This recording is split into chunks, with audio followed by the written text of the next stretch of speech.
북방에서 온 그분의 입을 통해서 전부 성령으로 신임해가지고 딱 기록해 놓은 거를 우리는 아멘으로 믿으니까 강의록을 통해서 월간지를 통해서 이렇게 본문이 햇빛같이 밝아지니 이게 분명히 성신 역사입니다. 그래서 그 종의 입에서 나온 해석을 통해서 이렇게 봐야만이 성경 본문이 환해지지, 그렇지 않으면 무장 안 됩니다.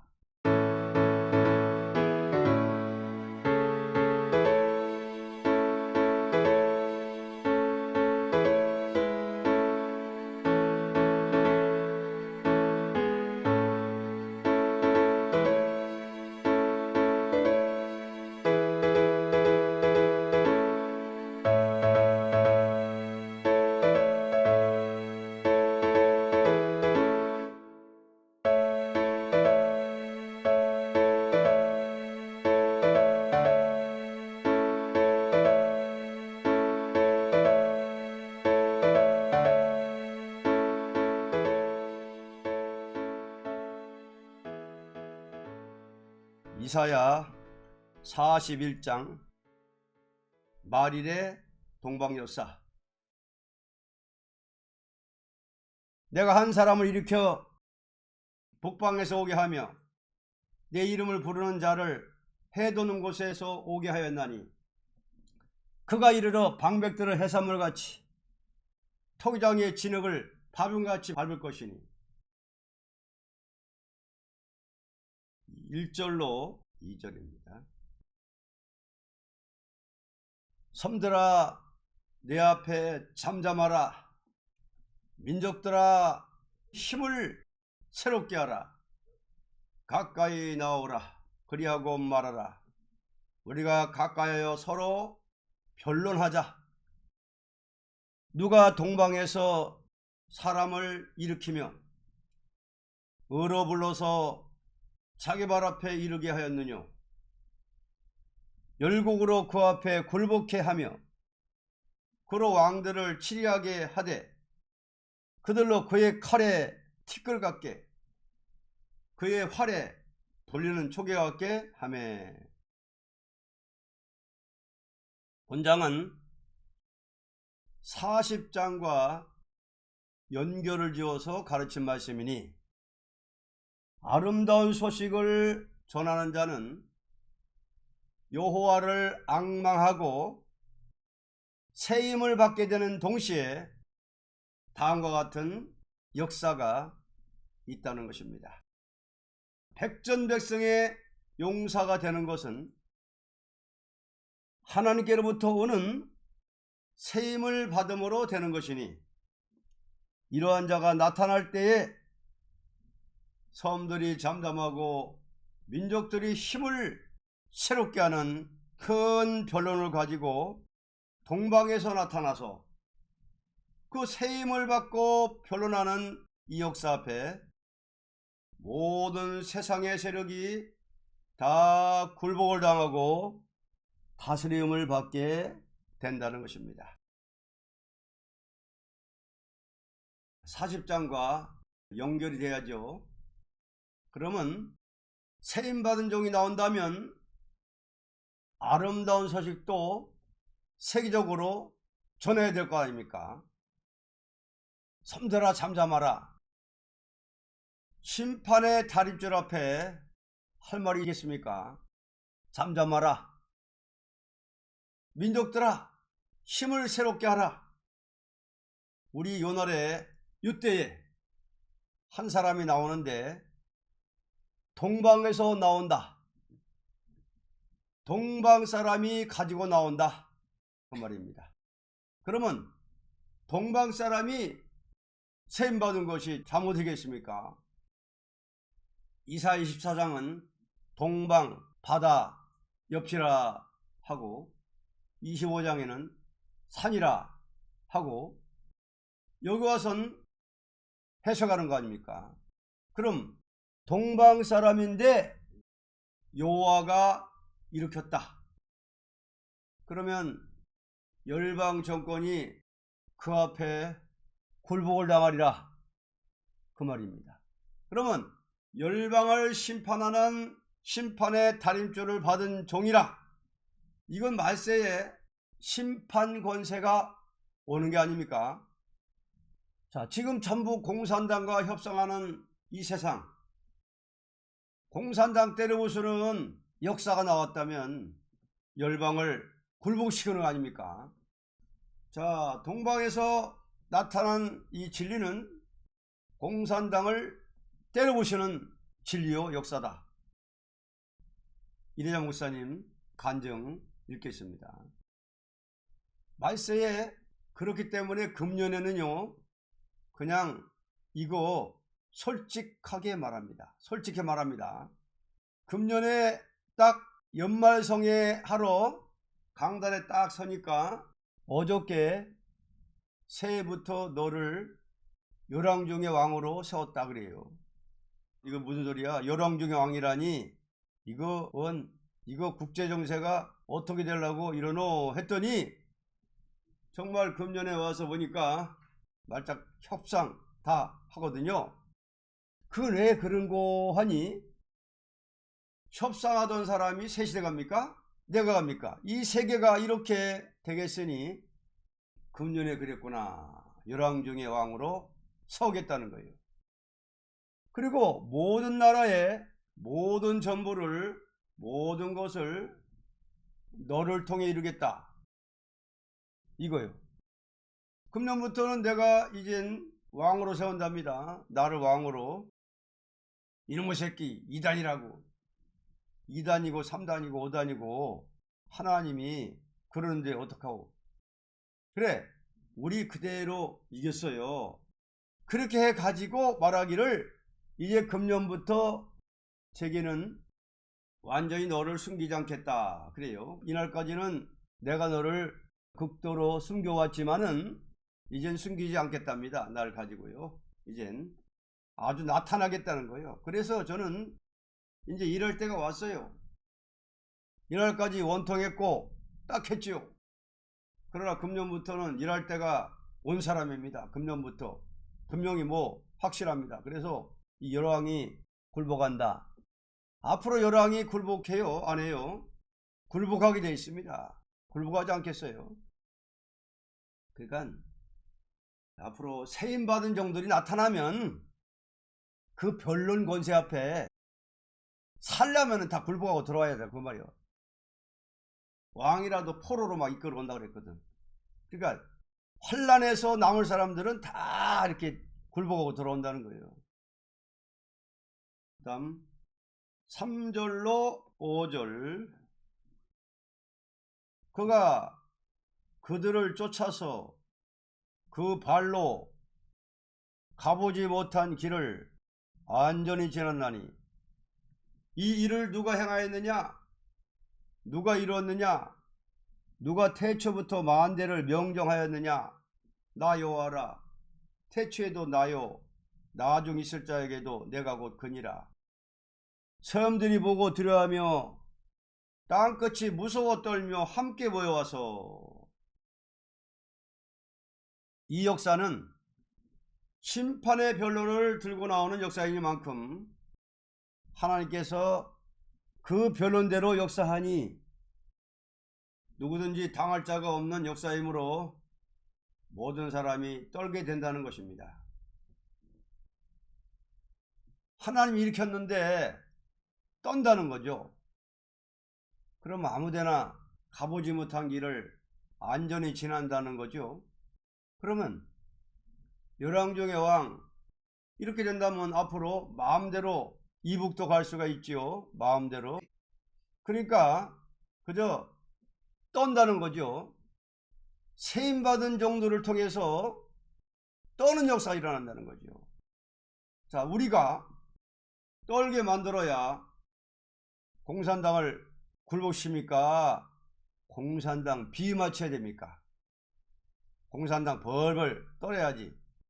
그래야 이게 되는 거지. 안 되는 겁니다. 그래서 공산당 세계에 전도하려고 나도 지금 그러고 있는 사람인데 공산당 떨게 만들어야지. 그래야 되는 거지.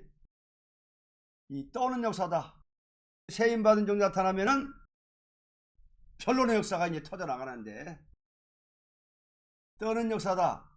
가보지 못한 길 안전히 지난 날이, 세임받은 종들이 뭐 자유진영에 복음 다 전하고 나면은 공산진영에도 이제 예언을, 복음을 전하기 위해서 올라가는데, 이 북방 정권이, 이 공산 정권이 악의 정권인데 가만히 있겠어요?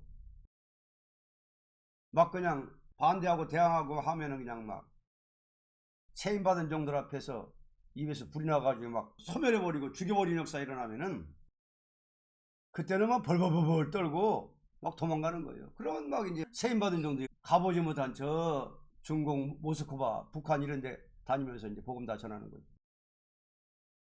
그때는 간단해요. 자, 변화성도 일으키는 변론하고 저 마지막에 5개월 하란 때 그 회개운동하고는 차이가 있어요. 그때는 간단해요. 그 사람들 입맞을종들이 아니기 때문에, 입맞은 종 수가 찼기 때문에 세임받은 종을 수가 차면은 지향으로 땅을 치면서 간단해요. 표 받지 말라, 짐승 망한다, 공산당 망한다, 회개하라, 타이완 망한다, 표 받지 마라, 이렇게 하면서 그냥 회개운동 하면은 그때 벌벌 떨고 막 회개하고 들어오는 거예요. 그 다음 6절로 7절. 각기 이웃을 도우며 그 형제에게 이르기를 너는 담대하라 하고, 목공은 금장색을 장려하며 마치로 고르게 하는 자는 매질꾼을 장려하며 가로되 땜이 잘 된다 하며 못을 단단히 박아 우상으로 흔들리지 않게 하는도다. 이러한 역사가 일어날 적에 아무리 대적의 세력이 단결하고 물질적인 기술적 방법으로 대항한다 해도 이 역사를 감당하지를 못할 것입니다. 그러면 조물주 하나님의 세임받은 종들 앞에 우상이 견딥니까? 적어도 그렇잖아요. 세임받은 종들 앞에 어떤 세력도 당할 자가 없다는 거죠. 우상 세력이 아무리 단결해 봤던들 소용없다, 그 말입니다. 세임받은 종들 앞에서 못 당한다는 거예요. 세상 과학적 세력이 세임받은 종을 이긴다면은 하나님이 과학한테 진 거 아닙니까? 그렇잖아요. 앞으로 입맞은 14만 4천, 세임받은 14만 4천들을 당할 자가 없다는 거예요. 암만 공산 정권의 세력이 강하고 숫자가 많아도, 우상 세력이 많아도, 아무리 당해도 43장에는 하나님 그랬어요. 내가 행하리니 누가 막으리요? 아이 세임받은 종들 앞에서, 입맞은 종들 앞에서 누가 당하냐 이거예요. 당할 자가 없다는 거예요. 그 다음 8절로 9절. 그러나 나의 종도 이스라엘아, 나의 택한 야곱아, 나의 벗 아브라함의 자손아, 내가 땅끝에서부터 너를 붙들며 땅 모퉁이에서부터 너를 부르고 네게 이르기를 너는 나의 종이라, 내가 너를 택하고 실어버리지 아니었다 하였노라. 이러한 역사는 동방에서 일어나되 땅끝에서부터 그 종을 붙들며 땅 모퉁이에서 부르고 절대 실어버리지 않는다는 것입니다. 종말에 땅끝 사람이라는 거죠. 해석했죠. 높은 산에 올라가서 세임받고 내려온 야곱은 동방 땅끝 사람이라, 그 말이에요. 땅끝에서 나오는 사람인데 아브라함의 자손이고 내가 너를 붙들었다, 그 말입니다. 이거 좀 말하겠습니다. 봐요. 우리 민족은요 분명히 아브라함의 핏줄입니다. 우리 민족이 틀림없습니다. 아브라함의 핏줄이요. 나는 분명히 난 악비 장군의 후손인데요, 그 이상하지 않습니까? 영도 김민굴에서 제가 계시록을 받을 적에 계시록 딱 써놓고 나를 신창조 시켜놓더니 나보고 그래요. 신창조를 시키면서 내가 너를 통하여 새 시대를 이루겠는데 네 조상이나 똑똑히 알아라 그래요. 내 조상이 누굽니까? 하니까 너 악비 장군 후손이지. 그래요. 악비가 가치파란다 이래요. 악비란 사람은 가치파가 중국에 들어간 사람인데 그 사람의 자손 가운데서 반드시 말세종이 나오는 것이 야곱의 여인이란다. 그럼 네가 이제 군대를 일으키겠는데, 세계를 정복할 군대를 일으키겠는데 너는 분명히 가치파 후손이다 그래요. 그러더니 창세기 49장 보니까 정말 야곱의 유언에 갓은 군대를 일으킨다 그랬거든요. 참 이상하다. 아니 우리 조상 악비가 가치파라 그랬는데 여기 와서 불 가운데서 또 음성이 나올 때도 가치파 후손 아무개야 네 이름을 레자라 주노니, 레자란 이름을 가지고 말세종을 일으키라, 군대를 일으키라. 또 세임이 올 때도 가치파 후손 아무개야 너 세임 받으라. 이거 이상하지 않습니까? 저는 본이 한국이 아니거든요. 저 청해란 땅이 인도 가까이에 있습니다. 제 본이 청해로 되어 있거든요.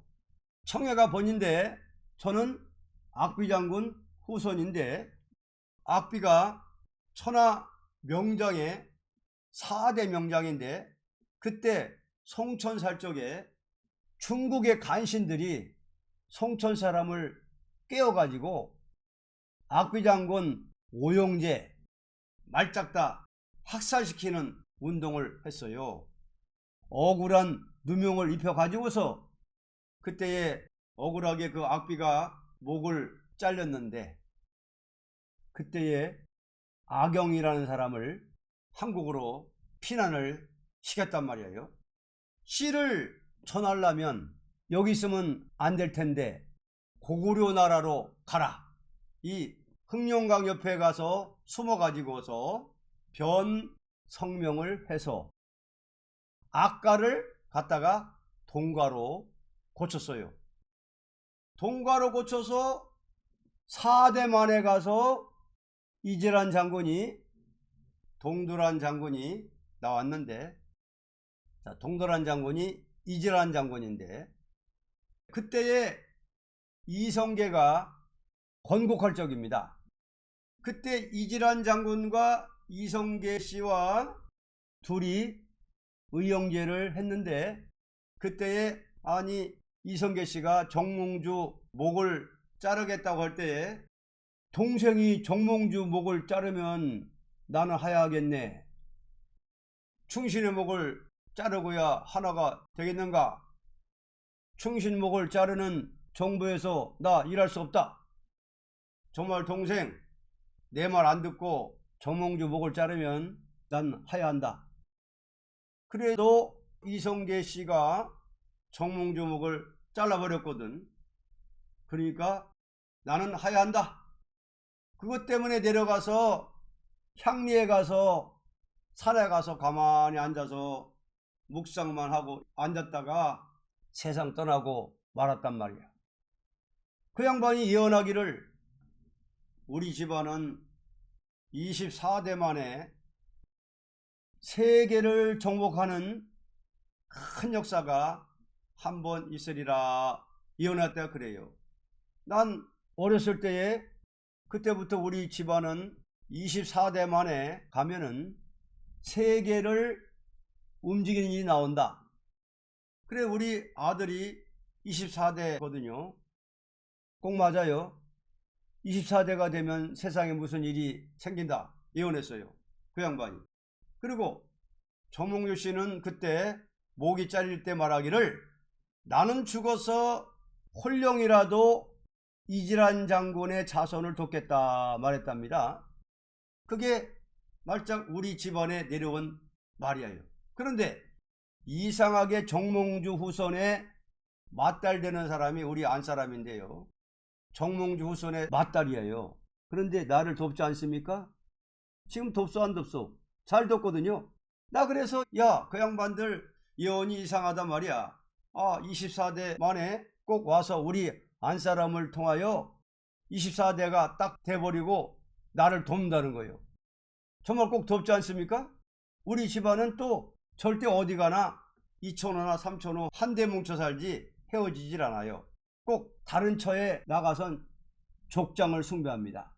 그러니까 그때 우리 아버지가 황해도 목수 일을 하는 데를 갔다가 객사를 해가지고 여기와 피난을 해가지고 월남을 했거든요. 그거 이상하잖아요. 전 그렇기 때문에 월남한 사람이에요. 그런데 분명히 본다면 그 정사에 있단 말이요. 그런데 내게 알려오기를 너는 가치파 후손이고 너희 백이민족은 단군의 계통이라고. 백이민족은 단군의 계통이라고. 단군의 계통인데 단군이 즉 아브라함의 피랍니다. 아브라함의 자손의 피라고 그래요. 그때 아브라함이 이삭만 낳았어요? 그 밖에 또 자손을 낳았어요? 그 밖에 자손들도 낳아 가지고는 동국으로 갔다고. 동편나라로 갔다고. 그러니까 우리나라 단군이 직접 아브라함의 아들로 봐요. 이삭은 맏아들이고 동국으로 갔다고 그랬거든요. 분명히 창세기에 그랬어요. 동편나라로 왔다고. 그럼 중동의 동국이면 극동이 아닙니까? 그래서 나는 분명히 우리 민족은 여기 아브라함의 자손이라 분명히 그랬죠. 예? 아브라함의 자손아, 내가 땅끝에서부터 너를 붙든다고 했거든. 이는 벌써 아브라함의 자손이라 그랬단 말이요. 그래, 동방 땅끝에 아브라함의 자손이 누굽니까? 예? 그렇잖아요. 우리나라에 이렇게 하나님 공경하는 열심이 있다는 건 무슨 핏줄기가 있어 없어? 그게 있는 민족이야요. 단군이 천재라 그래요. 천재. 하나님이란 말이 외국에 있습니까? 우리나라만 있지요. 예? 그래, 이거는 우리나라는 분명히 아브라함의 핏줄입니다. 백이민족이에요. 분명히. 그래서 우리나라는 말세 동방 땅끝에 이스라엘이라 그 말이에요. 동방 땅끝에 이스라엘. 그러면 자, 동방 땅끝에서부터 너를 붙들며 땅 모퉁이에서부터 너를 부르고 그랬단 말이야. 붙들기는 땅끝에서 붙들고 부르기는 모퉁이라고 했단 말이요. 그러면 내가 계시록 받기는 영도에서 내가 그때 거기서 받고 신창조 거기서 시켜가지고 부르기는 정말 모퉁이라고. 자, 보시오. 이 계룡산은 땅 모퉁이입니다. 그러면 이렇게 백두산, 금강산, 그 다음엔 태백산, 그 다음엔 딱 우리나라 산 이렇게 됐어요. 이렇게 됐는데 여기 들어와선 추풍령 됐어요. 그래, 요렇게 나가선 요것이 지리산에 올라가 가지고 들어 올라와서 계룡산, 상봉 딱 이러고서 딱 끝마쳤습니다. 그러면 계룡산에서 불렀어? 안 불렀어? 불렀지요. 부르지 않았습니까? 레자란 이름을 어디서 부르습니까? 이 산에서 부르지 않았습니까? 꼭 맞잖아요. 아이고 잘도 갖다 들어야 된다 그러지 마시오. 말씀과 꼭 맞아야지요. 그 레자란 이름은 보아너게라는 이름인데 사도 요한이 보아너게예요. 사도 요한이. 또 야고보 보아너게예요. 그래서 사도 요한의 그 새 이름을 이유성 목사님한테 불러준 거예요. 새 이름을. 네 이름은 레자라라. 그 보면 요한의 이름하고 똑같은 이름을 준 거예요. 어서 계룡산에서. 그때 체험담을 말씀하는 걸 지금 쭉 들어보면은, 간증 들어보면은 계룡산으로 기도하러 가라 그랬는데 불덩이가 그냥 막 동이 많은 불덩이가 딱 와가지고 막 그냥 뺑뺑뺑뺑 불 가운데서 음성이 알려오기를 이름을 레자라라, 성전을 지어라, 침례를 줘라, 말세정을 가르쳐라. 그렇게 해놓고 책자가 나온 거예요. 성경대로 됐다는 것을 지금 간증하는 겁니다. 성경대로. 옛날 야곱의 12지파 중에서 가치파에게는 군대를 일으킨다. 그래서 이제 자기는 가치파 후손이라고 몇 번을 불렀다는 거 아니에요. 너는 아무개 할 때도 같이 파 아무개야 이렇게 부르다는 거 아니야. 이름을 왜 절하라. 같이 파가 뭔가 보니까는 군대를 일으킨다는 거는. 그대로 지금 간정을 읽었습니다. 근데 우리가 지금 보면은 성경 예언대로 지금 되는 거구나. 이거 양심 바른 사람은 이거 아멘 하는 거예요.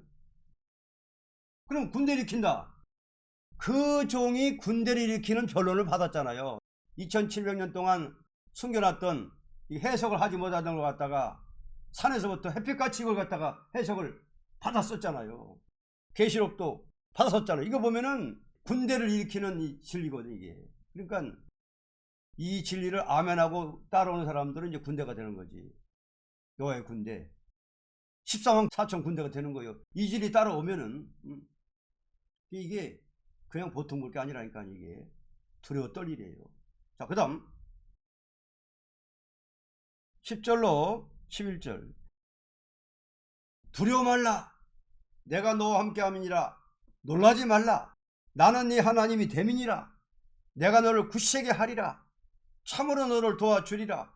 참으로 나의 의로운 오른손으로 너를 붙들리라. 보라, 네게 노하던 자들이 수치와 욕을 당할 것이요 너와 다투는 자들이 아무것도 아닌 것 같이 될 것이며 멸망할 것이라. 하나님은 그 종을 들어섰을 때에 아무리 원수의 세력이 강해도 참으로 도와주고 붙들어 주므로 그를 대적하는 자는 멸망을 하게 된다는 것입니다.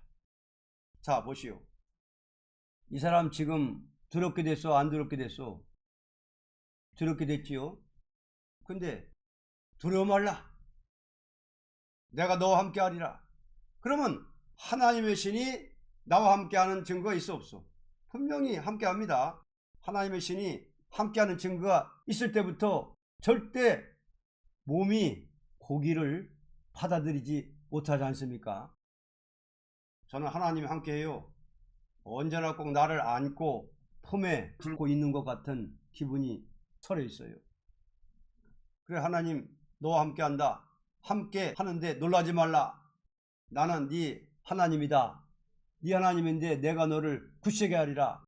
그러면 책임주어 굳세게 합니까 안 합니까? 굳세게 하잖아요. 참으로 도와준단 말이에요. 도와주고 참으로 내 의로운 오른손으로 붙들겠단 말이야. 보라, 네게 노하던 자들이 수치와 욕을 당하리라. 너와 다투는 사람은 아무것도 아닌 것 같이 될 것이며 멸망할 것이라. 그러면 이 사람 2단 3단 하는 사람들 회개 안 하면 멸망해 안 해요? 멸망합니다. 멸망해요. 지금 제게는요 분명히 심판의 영감이 왔어요. 그 다음 12절로 13절. 네가 찾아도 너와 싸우던 자들을 만나지 못할 것이요 너를 치는 자들은 아무것도 아닌 것 같이 험한 것 같이 되리니 이는 나 여호와 너의 하나님이 네 오른손을 붙들고 네게 이르기를 두려워 말라. 내가 너를 도우리라 할 것임이니라. 왜냐하면 심판의 변론을 가지고 나오는 때이니만큼 하나님께서 그 말씀대로 그 종에게 역사하기 때문입니다. 하나님 돕는 사람을 대적하면 하나님 대적하는 거죠. 이 사람에 대해서는요 조금만 불만 두어도 쳐버리니 모두 와서 굽실굽실 하게 됩니다. 모든 사람을 하나님이 쳐버리고 주관하니 꼼짝 못해요. 말씀이 분명하고 이 사람 인격을 보면 틀림없는 하나님 역사이니 이거 대적하면 멸망합니다. 멸망해요. 그 다음 14절로 15절. 지렁이 같은 너 야곱아, 너희 이스라엘 사람들아 두려워 말라. 나 여호와가 말하노니 내가 너를 도울 것이라. 네 구속자는 이스라엘의 거룩한 자니라. 보라, 내가 너로 이가 날카로운 새 타작기계를 삼으리니 네가 산들을 쳐서 부스러기를 만들 것이며 작은 산들로 겨같게 할 것이라. 아무리 인간이 볼 때에 지렁이같이 무시를 당하고 약하게 보이나 하나님은 이가 날카로운 새 타작기계를 삼으리니 산같이 교만하고 강한 세력도 그 앞에는 겨같이 된다는 것입니다. 지렁이 땅에 묻혀 있지요. 지렁이한테 물렸다는 사람 못 봤어요. 내가 멸시 받아 놨으니 남을 멸시치 못합니다. 멸시받거든. 아, 주님이 나를 들으시려고 하나님 우리를 붙들어야지요. 동방 땅끝 야곱은 지렁이 같은 야곱이요, 훌륭하지 못하다, 숨어있다. 지렁이가 나타납니까? 숨어있습니까? 가장 약합니다. 이 사람도 그렇게 짓밟혀도 대항지도 않고 남 해치지도 않았습니다. 이유 없이 짓밟히는 것도 하나님의 모략입니다. 자, 우리도 이유 없이 짓밟히죠. 누명 쓰죠. 모략입니다. 사람이란 짓밟히지 않으면 교만한 법이니 짓밟히는 것도 감사하시오. 지렁이 같은 야곱들이라 그랬어요. 지렁이 같은 야곱. 그러니까 짓밟히는 것도 하나님의 모략이다. 왜? 짓밟히지 않으면 교만하기 때문에. 짓밟히는 것도 감사하시오. 모세도 애굽인을 쳐 죽였을 때 들었었다면 교만할 것이지만 이상하게도 이 사람은 멸시받고 짓밟힙니다. 예배당 지어주고 짓밟히고, 이것이 내게 축복입니다. 옛날에는 이래봬도 양반 소리를 들었습니다. 아이 때라도 동네 어른들이 조심하고 이렇게 했는데 이젠 자꾸 멸시받습니다. 멸시받게 해서 크게 쓰시려고 지렁이같이 만들어 나중에 세타잡기로 만들어 쓰는 것이 꼭 맞아요. 쇠를 단련시키듯이 지렁이같이 무시, 천대, 짓밟혀도 하나님만 바라보면 세타잡기 됩니다. 낙심마시오. 세타잡기가 고장납니까? 15년간 고장이 한 번도 안 났으니 좋은 기계 생겼습니다. 산같이 교만한 세력이 세타잡기 앞에 다 날아갑니다. 동방열사 본격적으로 일어나면 무섭지요? 무섭습니다. 공산당이 날아갑니다. 세임받은 종들 앞에 짓밟히던 야곱들 세임받고 변론받고 이제 나가면은 그때는 날아가 버리는 거예요. 그 다음 보겠습니다. 16절. 네가 그들을 까부른즉 바람이 그것을 날리겠고 해리바람이 그것을 흩어버릴 것이로되 너는 여호와로 인하여 즐거워하겠고 이스라엘의 거룩한 자로 인하여 자랑하리라. 이 역사는 알곡을 모으는 추수기의 역사이니 이 역사로 말미암아 여호와를 자랑하게 되는 동시에 큰 승리를 이루게 됩니다. 사람 중에서 여호와 자랑하는 인물이 제일 최고의 인물입니다. 돈 자랑하면 돈보다 못한 거죠. 이왕 세상에 났다가 여호와 자랑합시다. 지렁이같이 짓밟혀도 여호와만 자랑하고 여호와로 인하여 즐거움을 받는 체험이 있으면 알곡 모으는 타작기 됩니다. 그 다음 17절로 20절. 가련하고 빈핍한 자가 물을 구하되 물이 없어서 갈증으로 그들의 혀가 마를 때 나 여호와가 그들에게 응답하겠고 나 이스라엘의 하나님이 그들을 버리지 아니할 것이라. 내가 자산의 강을 열며 골짜기 가운데 샘이 나게 하며 광야로 못이 되게 하며 마른 땅으로 샘 근원이 되게 할 것이며 내가 광야에는 백향목과 시집나무와 하석류와 들 감람나무를 심고 사막에는 잣나무와 소나무와 황량목을 함께 두리니 무리가 그것을 보고 여호와의 손이 지은 바요 이스라엘의 거룩한 자가 창조한 바인 줄 알며 헤아리며 깨달으리라. 이 역사는 택한 자의 원한을 풀어주는 역사이니 아무리 가련하고 빈핍하고 딱한 사정을 만나도 하나님은 응답의 역사로 그들에게 새 땅의 축복을 주신다는 것입니다. 그들에게, 우리에게. 새 시대에 대한 말이요. 자, 우리나라의 응답이 새 시대예요. 우리 호소성가는 전부 새 시대 아닙니까? 우리나라의 응답 내린 역사는 새 시대입니다.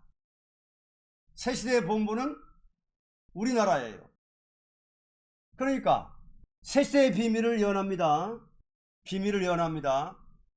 우리나라의 선진국가 될 때 역사는 이것이 새 시대 비밀이에요. 분명 우리나라를 통하여 새 시대 이루어진다 그 말이에요. 우리나라를 통해서 새 시대 이루어집니다. 21절로 24절. 나 여호와가 말하노니 너희 우상들은 소송을 일으키라. 야곱의 왕이 말하노니 너희는 확실한 증거를 보이라. 장차 당할 일을 우리에게 진술하라. 또 이전 일에 어떠한 것도 고하라. 우리가 연구하여 그 결국을 알리라. 혹 장래사를 보이며 후래사를 진술하라. 너희의 신됨은 우리가 알리라. 또 복을 내리든지 화를 내리라. 우리가 함께 보고 놀라리라. 과연 너희는 아무것도 아니며 너희 일은 허망하며 너희를 택한 자는 가증하니라. 이때에 우상을 섬기던 모든 인간들은 놀라게 되며 허망하게 되고 말 것입니다. 하나님께서 역사해서 이렇게 새 시대가 이루어지는데, 자, 우상 세력은 허무하다는 거 아니에요? 우상 세력은 허무하지 않겠소? 우상 세력은 다 허무하게 되고 만다 그 말이죠. 그 다음 25절 29절. 내가 한 사람을 일으켜 북방에서 오게 하며 내 이름을 부르는 자를 해도는 곳에서 오게 하였나니 그가 이르러 방백들을 해산물같이 토기장의 진흙을 바람같이 밟을 것이니 누가 처음부터 이 일을 우리에게 고하여 알게 하였느냐? 누가 이전부터 우리에게 고하여 이가 옳다고 말하게 하였느냐? 능히 고하는 자도 없고 보이는 자도 없고 너희 말을 듣는 자도 없도다. 내가 비로소 시온에 이르기를 너희는 보라 그들을 보라 하였노라. 내가 기쁜 소식 전할 자를 예루살렘에 주리라. 내가 본 적 한 사람도 없으며 내가 물어도 그들 가운데 한 말도 능히 대답할 모사가 없도다. 과연 그들의 모든 행사는 공허하며 허무하며 그들의 부어 만든 우상은 바라며 허탄한 것뿐이니라.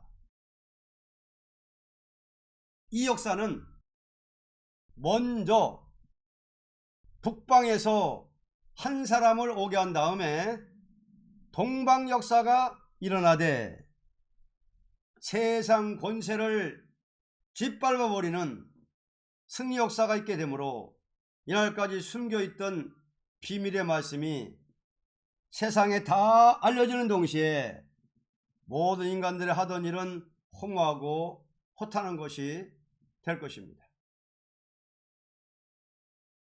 여호와의 이름을 부르는 자가 해도는 편에서 나오는 데는 이렇게 나와서 원수를 짓밟는다. 그럼 동방이라는 말과 해도는 데라 동방 땅끝이라 다 같은 말 아닙니까? 그러게 북에서 한 사람이 먼저 나온다. 북에서 나와 가지고서 그 다음에 일어난다 그 말입니다. 여호와 이름을 부르는 역사가 그러면 이것도 맞아야죠. 이거 고레스라 그러면 맞습니까? 근데 그때는 새 시대가 왔습니까? 고레스가 동방 땅끝 사람입니까? 고레스가 변론이 있었습니까? 이건 고레스가 아니에요. 고레스에 의해 된 건 예언이라고 볼 수는 있죠. 예언적인 역사. 동방 고레스 왕이 나와서 바벨론 때려 부시고 예루살렘 복구한 거 그건 동방의 왕권이 동방에서 나온다는 거. 자, 동방의 왕권이 동방에서 나온다. 예루살렘을 복구할 왕권이 동방에서 나온다는 거. 그 예언은 됐지만 고레스는 아닙니다. 이것이 고레스라면 말이 맞아요? 맞습니까? 고레스가 무슨 야곱입니까? 고레스가 무슨 동방 땅끝 사람입니까? 고레스가 무슨 타작기 같이 됐습니까? 고레스에게 무슨 응답이 내렸습니까? 고레스가 무슨 여호와를 자랑했습니까? 고레스가 무슨 새시대 갔습니까? 그건 말이 안 돼요. 이걸 고레스라고 말하거든요. 그건 말이 안 됩니다. 그러면 고레스가 북에서 나와 가지고 바사 왕이 됐다고 이 꼭 맞는다는 거죠, 그 사람들. 이 예언을 말할 때는 이 마지막이 그래요. 내가 사람을 일으켜 북에서 나오게 한다, 한 사람. 이것도 꼭 맞는 거예요. 저는 이북에서 월남하는 사람을 아주 짝꿍으로 인정하고 비평하던 사람입니다, 제가. 아니, 이북 공산당 세계에서 괴롭다고 가면 양떼는 다 이렇게 죽어도 공산당과 싸우다 죽어야지, 이 싹거들 말이야. 그때 내가 그래도 그렇게 교만했댔대요. 월남하면 싹건이라고. 아니, 이북 양떼 두고 저 혼자 살겠다고 월남을 해? 그게 되겠어? 그렇게 생각한 사람이거든요. 근데 제가 월남을 했단 말이야. 저는 그때 월남 안 하려고 그러던 사람인데 제가 강권으로 월남한 사람이에요. 저는 어찌 그렇게 월남했나 하면요, 갑자기 월남에 내려왔어요. 갑자기 월남한 동기가 이렇게 됐거든요. 이북에서 내가 정말 신민당, 평민당, 남한에 나올 적에 제가 이북에서 그 공산당을 반대하고 나온 사람들이 비밀단체를 조직했습니다. 1, 2년간 지나면 북진할 것이다. 북진할 때 우리는 지방자치 하려면은 우리도 남한에 동조하는 비밀단체를 만들자. 그래서 비밀단체를 조직했고, 피할 수가 없이 나는 잡혀갈 판인데, 여러 동네에 가서 잡아오는 판인데 어떻게 피할 수가 있겠냐 말이죠. 근데 밤에 자는데 일어나 월남하라, 화닥닥 일으켰단 말이에요. 비몽사몽하네. 화닥닥 일어났단 말이야. 그래가지고 그만 어떻게 됐는가 모르겠어요. 제가 자다 말고 너 월남하라 확 깨우는 거예요. 확 깨우는 그런 일이 있었는데, 날 잡으러 지금 하는 판인데 그날이 토요일이거든요. 토요일. 그때가 토요일 날인데 전도사가 아니 토요일 날 그런다면 안 되잖아요. 개성에 오니까 밝아요. 내려오는데, 그런데 이상하잖아요. 사람 만나면 잡혀 안 잡혀요. 내가 하룻밤만 지내버렸으면 거기서 죽어버리지 않았겠어요? 근데 그날 새벽에 짐을 챙겨서 넘어왔단 말이에요. 그래가지고 넘어오게 됐단 말이에요. 자, 그걸 본다면 하나님이 날 일으켜 내보낸 거 아닙니까? 그렇잖아요. 저는 정말 일으켜 내려보냈어요. 대전에 어떤 이북서 온 장로가 그래요. 목사님, 어떻게 그래 월남을 했어? 하룻밤만 자면 잡아갈라 그랬더니 정말 떠났다고. 그때 잡아다가 죽였는데, 아이고 그때 참 내가 왔어? 하나님이 내려보냈지. 꼭 일으켜 내보낸 거예요. 그때면 38선을 내려오는데 난 잡히면 죽을 사람인데 이거 위험하지 않습니까? 38선 넘다 잡히면 이거 먼 친척 형수, 알고 보니까 지독한 빨갱인데 가시오 여기 있지 마시오 가라는 거예요. 가라고 그래요. 그래서 오는데 38선을 넘으려 하는데 그것도 이상하지 않습니까? 인민군들이 마침 싸움을 한단 말이에요. 마침 파수를 비웠거든요. 그래서 제가 감사하며 도망을 나오는데 인민군 3명이 따라오더란 말이에요. 잡으려고. 근데 그때 내게 그렇게 기쁨을 충만하게 주시더란 말이죠. 기쁨이 충만해져 가지고 막 웃으면서 내려가는데 이민군이 보다가 어디 가시오? 남하러 갑니다. 빨리 남하고 내려오라는 거예요. 안녕히 계십시오. 나는 갑니다 하고 왔죠. 월남 참 잘했죠. 그때 정말 그 이민군의 마음을 하나님이 주관하지 않았더라면 머리가 아뜩아뜩 하잖아요. 그래서 난 분명히 하나님께서 날 월남시켰습니다. 이렇게 들었으려고 월남시켰어요. 그러면 북에서 내가 한 사람을 일으킨다는 말도 그 맞아야 하잖아요. 그 다음에 가선 해돋는 곳에서 동방에서 여호와 이름을 부르는 역사 일어난다. 그러면 여호와 이름을 누가 여호와 세일교단 사람이 제일 많이 부르지 않습니까? 여호와 이름, 여호와 세일교단 사람이 제일 많이 부르지 않습니까? 그러면 여호와 부르는 호소문을 누구에 줬습니까? 여기로 주지 않았어요. 그러면 여호와 이름을 부르짖어야죠. 그러면 대적을 짓밟고 나간다는 건데요. 그러면 북에서 나오는 것 꼭 맞았고 여호와 이름을 부르는 역사가 꼭 맞았다면 대적을 짓밟고 나가는 역사도 그대로 맞겠지요? 예수로 말미암아 천국이 이루어진다는 것, 동방 땅끝의 종을 통하여 새 시대 이루어진다는 것, 그렇기 때문에 나사렛 예수로 천국 이루어진다는 비밀을 바리새 교인들이 몰랐기 때문에 망한 거예요. 말세교회가 동방 땅끝의 종을 통해서 새시대 이루어진다는 비밀을 모르면 또 망하는 거예요. 성경에 두 가지 비밀이야요. 알겠습니까? 동방 사람을 통하여 새시대에 이루어진다는 비밀을 모르고 계시록을 알 수 있습니까? 이사야 알 수 있어요? 모른단 말이죠. 그러니까 비밀이 그렇게 돼 있어요.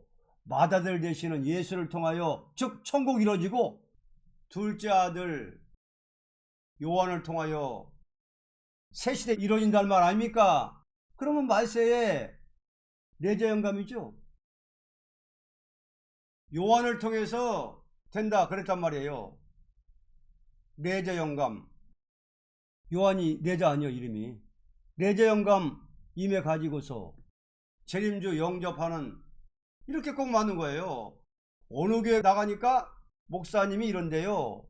말씀은 틀림없지만은 이 목사 몰골, 뭐 사람이 뭐 권사받은 그런 사람이 아니라고, 그리고 정치적 기술이 좀 부족하다고, 정치가 부족하고 그러니까 나는 나대로 하면서 해봐라 말이야. 따로 나대로 해보라 되나? 여러분, 말씀 틀림없으면 다른 거 정치 잘못, 말씀은 틀림없는데 자기만 못하다는 거지. 그 교만이요 교만 아니요. 그런 사람도 있습니다. 그래도 이런 말씀 쓴 종을 어떻게, 그 말도 안 된단 말이에요. 그러다간 다 손해봐요? 안 됩니다. 안 돼요. 그 말이 됩니까? 사람을 그렇게 무시해요. 여보, 그러면 자기에다가 주지 왜 내게다 줬노? 말씀을. 그렇잖아요. 그저 꼭 정치 부족하다고 나보고, 여보 첫대 기회 정치로 합니까? 하면 됩니까? 돼요? 정치로 안 돼요. 기독교인이 적어도 변화성도가 모인 단체 정치로 하면 됩니까? 정치가 뭡니까? 말이 돼요. 정치라는 건 국가 움직이는 게 정치지. 아니, 변화성도가 모인 단체 정치가 모자라? 정치를 잘 쓰면 됩니까? 에? 말이 되는 거예요. 그 정치도 신앙에다가 쓰는 거라고. 그런 소리가 어디 있어? 정치는 정치고 신앙은 신앙이지. 말이 안 되는 겁니다. 결론. 하나님께서 동방 역사를 일으킬 것은 새시대를 이루는 종말의 심판 역사라는 것을 가르친 동시에 구약 말기에 예루살렘을 황폐케 하던 바벨론을 멸망시킨 고레스 사실을 들어서 가르친 것입니다. 그래서 그때의 고레스를 들어가지고 있었던 역사를 들어서 예언의 역사다 저거는. 그러니까 그 전에 저렇게 했듯이 동방 사람을 들어서 군대를 일으켜서 원수 벌벌 떨게 하고 세세 이루겠다, 이걸 말했다는 거예요 결론에. 그러니까는 말씀 그대로 지금 되어지고 있는 상황이에요. 우리는 하나님이 하신 일이라 그죠? 아멘으로 북방에서 온 그분의 입에서 나온 신임하고 입의 말씀 해가지고 모든 선지서의 해석, 계시록 해석, 아름다운 소식, 계시록 강의, 선지서 강의, 인간론, 인간 종말론, 말씀의 칼 전부 연관하고 전부 북방에서 온 그분의 입을 통해서 전부 성령으로 신임해가지고 딱 기록해 놓은 거를 우리는 아멘으로 믿으니까 강의록을 통해서 월간지를 통해서 이렇게 본문이 햇빛같이 밝아지니 이게 분명히 성신 역사입니다. 그래서 그 종의 입에서 나온 해석을 통해서 이렇게 봐야만이 성경 본문이 환해지지, 그렇지 않으면 무장 안 됩니다. 그래서 이 역사는 군대를 일으킨 역사다. 무슨 군대? 여호와의 군대 14만 4천을 일으키는 변론이다 이거예요. 그래서 이 역사가 아니면은 인을 못 맞습니다. 군대가 안 돼요. 인마이제 14만 4천인데 이 역사가 아니면은 못 맞는 거예요. 하나님 종으로서 인 못 맞으면 황청이 밥이 되는 거예요. 인 맞으려면은 이 역사 벌벌 떨면서 자세히 알아봐야 돼요. 이게 그냥 보통 역사가 아니라니까요. 가치파 후손 아무개 하면서 말씀이 내려오는 건 뭡니까? 가치파는 군대를 일으킨다고 그랬으니까, 그러니까 여호와의 군대 일으키는 역사는 이 역사라는 것을 분명히 알아야 돼요. 그렇다고 이래영 목사님을 우상화해도 안 돼, 신격화해도 안 되고요. 이래영 목사님만 부활하면 뭐가 다 된다, 이건 우상적인 신앙이에요. 우리가 그분이 해석받은 거를, 그분의 입의 변론을 벌벌 떨면서 아멘하고 나가서 말씀대로 역사를 받고, 그 변론의 역사로 세임받고, 변론의 역사로 7명 받고, 그 변론의 역사로 입맞고, 변론의 역사로 단체가 나오는 것이지, 사람만 기다리는 거는 우상숭배예요. 그런 신앙 가지면 안 돼요. 이 전체 흐름을 우리는 두려워하면서 하나님 이래영 목사님을 들어주셨구나, 그분에게 심했구나, 이걸 두려워하고 해야지. 사람을 갖다가 신격화하고 우상하면 안 되는 거예요. 모세가 신과 같이 역사하니까 모세를 우상하다가 모세가 신의 산에 말씀 받아 올라가고 없으니까는 아론 보고 우상을 만들라, 송아지 만들었잖아요. 그러니까 사람을 우상하면 절대 안 되는 거예요. 모세를 신과 같이 썼지만은 귀한 종으로 봐야지, 모세가 없다고 송아지 만들면 돼요? 이래영 목사님 마찬가지예요. 사람을 이렇게 우상하면 안 돼. 그분에게 역사한 거를 우리는 두려워해야 되는 거예요. 그 입에 말씀한 거, 세임임한 거, 그거를 다 아멘하고 그 입에 나타난 변론을 아멘하고 따라갈 때 그 변론대로 권세받고, 변론대로 세임받고, 변론대로 인받고, 변론대로 하는 단체가 나오지, 사람을 기다리면 안 돼요. 절대 그분도 무시해도 안 되고. 그러니까 이게 내지가 정확하게 조여져야 되지, 너무도 안 되고 풀어줘도 안 되는 거예요. 나타난 말씀 그거 가지고 싸우고 하면 나가야지. 자, 오늘 41장 말일의 동방여사. 특강에 어디 보면 그런 말이 있어요. 감람나무 단체는 대표같이 하나같이 인정해 준다고 그랬어요. 하나같이 하나님은 보신다고 그랬어요. 그러니까 일체적인 역사예요. 그분이 지금 안 계셔도 이거 한 사람만 하는 거, 이게 전부 이게 변화성도 역사거든. 13만 4천 전부 다 이래영 목사님한테만 다 갖다 붙이고 그러면 안 돼요. 붙일 건 붙여야 되지. 그러나 변화성도 역사거든. 그러니까 우리는 일체적으로 하나님이 하나같이 인정한다고 그랬으니까 우리는 그 영감 아래에서 이렇게 역사하는 겁니다. 자, 41장은 말일의 동방여사입니다. 고레스를 들어서, 옛날 고레스의 사건을 들어가지고 종말의 동방여사를 말한 거예요.